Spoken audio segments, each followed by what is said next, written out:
moi c'est Malia. Et franchement, si tu m'avais connue avant, tu ne m'aurais jamais cru capable de lever encore les yeux vers le ciel. Parce qu'à un moment, j'ai décidé de fuir Dieu. Oui, fuir carrément.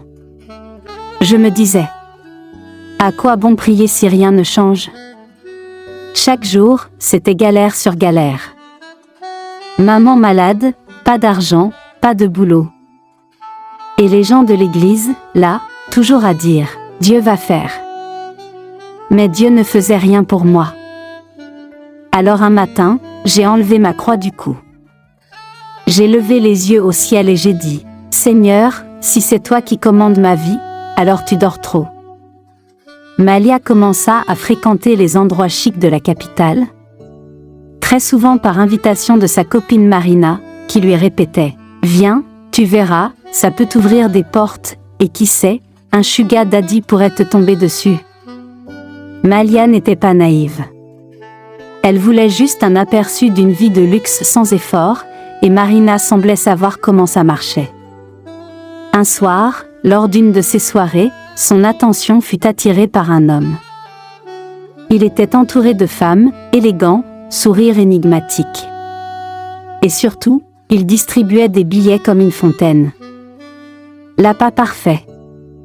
Curieuse, Malia demanda à Marina, « C'est qui, lui ?» Marina la regarda et secoua la tête. « Malia, tiens-toi loin de Jonas. Son affaire n'est pas claire. Il vient de perdre sa 3e épouse, et paraît-il qu'il est mystique. Personne ne sait d'où vient tout cet argent. » Malia haussa les épaules. Des rumeurs, l'argent n'a pas d'odeur. Et Malia sentit une petite décharge dans tout le corps. Les dés étaient lancés. Après cette première rencontre, Malia s'invitait dans toutes les fêtes où Jonas était. Elle restait à distance, surveillant chacun de ses mouvements, le dévorant des yeux. Il finissait par s'en rendre compte, chaque fois, un sourire mystérieux sur les lèvres. Et puis, à la 4e rencontre, ce fut lui qui fit le premier pas. Il s'avança dans son dos, posant sa main sur son épaule avec cette assurance qu'il lui donnait l'air de tout contrôler. Cette ville est vraiment très petite, nous deux, vu qu'on se rencontre à chaque fois. Malia sentit son cœur battre plus vite. Tout était en place, le mystère, le luxe, l'attirance. Et ce frisson étrange qui dit que rien ne sera plus jamais comme avant. Jonas se tenait là, à quelques centimètres d'elle. Malia sentait la chaleur de son parfum, mélange subtil de bois et d'épices, et pourtant, il avait ce regard insaisissable. Comme s'il cachait tout et ne laissait rien paraître. « Je ne pensais pas te revoir ici, dit-il enfin, sa voix calme mais ferme. « Et moi non plus, mais on dirait que je ne peux pas te quitter des yeux, répondit Malia, sans vraiment réfléchir. Il sourit, un sourire énigmatique, à la fois séduisant et intimidant. Alors peut-être que cette ville est vraiment petite, ou peut-être que nous devions nous rencontrer. Autour d'eux, la fête continuait. Les rires, la musique, les verres qui s'entrechoquaient, mais pour Malia, tout disparaissait. Elle ne voyait que lui, cette aura de mystère et de pouvoir tranquille qui l'attirait irrésistiblement. « Je vois que tu aimes observer, dit-il, un petit sourire amusé. C'est vrai, je voulais juste savoir qui vous étiez, balbutia Malia, rougissante, essayant de paraître calme. Il sourit à nouveau, plus énigmatique encore.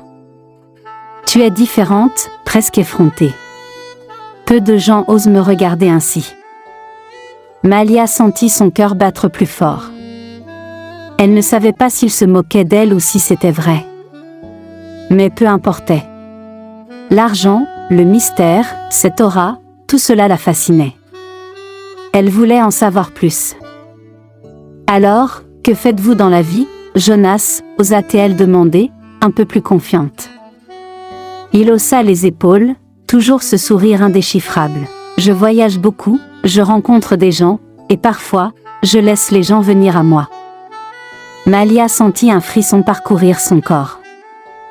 Elle savait déjà qu'elle allait le suivre, vouloir le connaître, même si tout le monde autour d'eux disait qu'il fallait s'éloigner.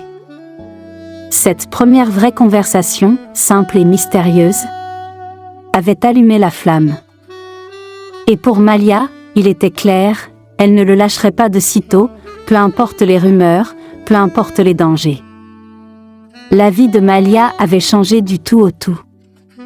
Fini les jours d'incertitude et les nuits sans sommeil. Les voyages. Mais en échange, il y avait une règle. Une seule. Ne me pose jamais de questions sur mes affaires. Et Malia avait accepté. Pourquoi chercher à comprendre ce qui semblait si parfait? Elle avait tout ce dont elle avait rêvé. De l'argent sans effort, une maison où elle n'avait qu'à sourire, et la fierté de ses parents qu'elle aidait généreusement. Chaque mois, elle leur apportait une enveloppe pleine. Son père la bénissait, sa mère la remerciait les larmes aux yeux. Tout semblait parfait. Jusqu'à ce jour-là.